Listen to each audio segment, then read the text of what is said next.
All right, well, hey, Naz family. Thanks for joining us. I'm actually joined here by a very good friend, a mentor, probably one of the wisest men you'll ever meet, Pastor Ed Linville. I know you don't like to hear that, but I'll say it for you. But Pastor Ed, thanks for joining us today. Thanks for the invitation. We're so glad that you're here. We're on this unexpected, we're calling it Christmas Unexpected, or Unexpected Christmas here at the Naz. And we're just talking about some of the unexpected moments that have happened in our life as it relates to Christmas. And I'd love to hear some of your wisdom and insight that maybe you would have for us. But as we get started, what would you say are some of your fondest Christmas memories? I would say that probably my fondest Christmas memory was I was not raised in a Christian home, so I was about 19 when I became a Christian, and I went off to college. When I came back home, in the process of my being away at school, my dad also became a Christian. And so at the age of almost 20, and my dad being in his late 40s, we decided at Christmas time, actually he decided on Christmas morning that we would sit down as a family and he would read the Christmas story to us. That was the first time as a family, with me being almost 20 years old and my dad being, as I said, in his late 40s, that we ever read the Christmas story together. Wait, how old were you? I was almost 20. So, and you said a Christmas story. It wasn't like Ma and her kerchief and No, this was the Christmas story. Right out of the Gospel of Luke. He gathered us all together, and before we could open any gifts, he said, we're going to turn on the tree lights and I'm going to read the Christmas story. And that's the first time it was ever read in our home that I know of as a family. Wow. Very cool memory. Now, we were talking just a little bit ago, and there's a lot of folks out there right now that could use some encouragement or going through struggles and they're going through tough things in their life. And this Christmas might seem a little different for them than other Christmases. Would you mind maybe sharing from your life, if you have any advice for us or what God's doing in your heart right now?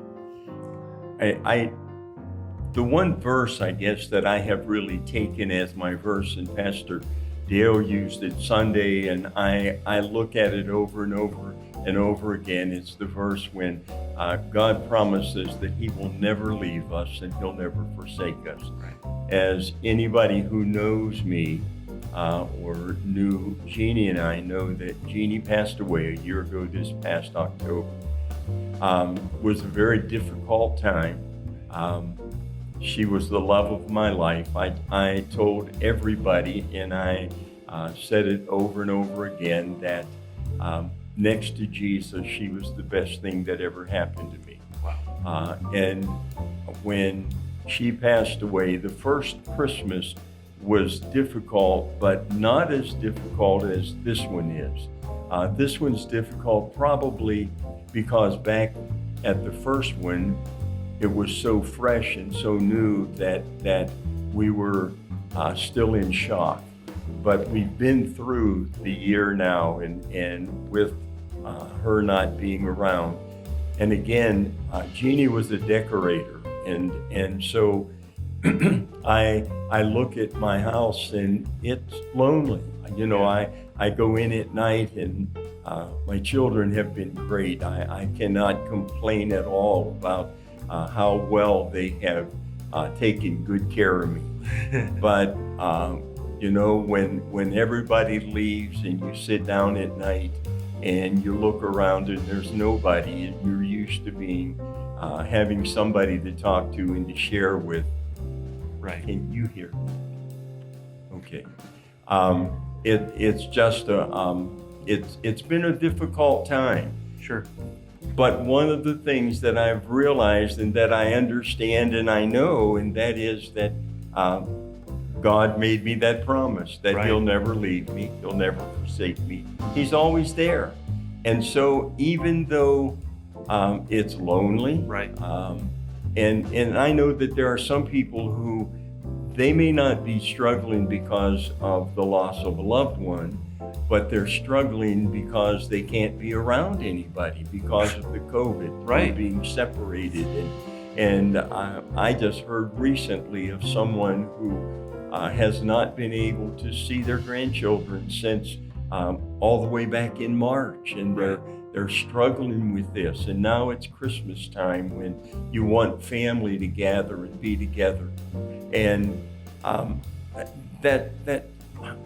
it's a time when you think, wow, what's really happening? What's going on? But I have just seen over and over and over again that God has been so faithful to this guy. I spend my time with him, and he lets me know again and again. I shared something with you, and I told you I didn't know whether I could share it.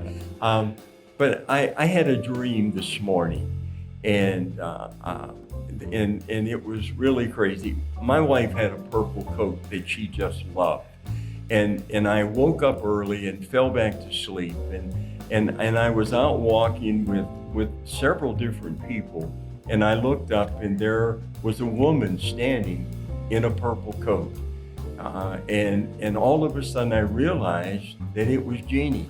And I went over to her, and I embraced her, and she had this just full, beautiful head of white hair that just glowed.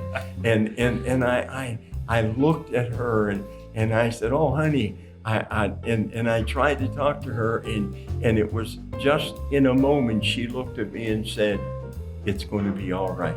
Right. And I woke up. Wow. So I know it's going to be all right. I know everything is okay, and I know that that I have that assurance that there's going to be a time when I'm going to be reunited with her, and that's not a question at all. But it doesn't keep me from missing her. Sure. It doesn't keep me from hurting at a time like this, and even as we're separated from family, that doesn't stop the hurts. Right. Even the virtual that we do and the FaceTiming that we do, that's all well and good. But we want to be able to touch. Right. We want to be able to embrace. We want to be able to love on people. And that's what our hope is. And that's the hope that I believe that we have as believers, that this too shall pass. Right. And there'll be that time when we'll be able to come together and just rejoice with our families, with one another as we are able, even in this life, to be together again. But to know, and that's the assurance, and that's what I want everybody to know, that God is with you. He will never leave you. He'll never forsake you. That's His promise, and you can take that one to the bank. Oh, Pastor Ed, thank you so much for sharing that. And that is a great reminder for all of us. No matter what you're going through this Christmas, no matter who's around your tree or in your living room, God's faithful. He's never going to abandon you. And it's so cool today that we get to hear those words straight from your heart because you've lived it. You're walking in it. And I hope, Naz family, that you're encouraged, that God shows up and encourages you in an unexpected way this Christmas season, that you know that you're loved and you know that you're not alone. So thank you so much for joining us today. Thank you. God bless you. God bless you. Merry Christmas, and thanks for your wisdom. If you ever see this guy, be sure to talk to him. You won't regret it. Love you, Naz family. See ya.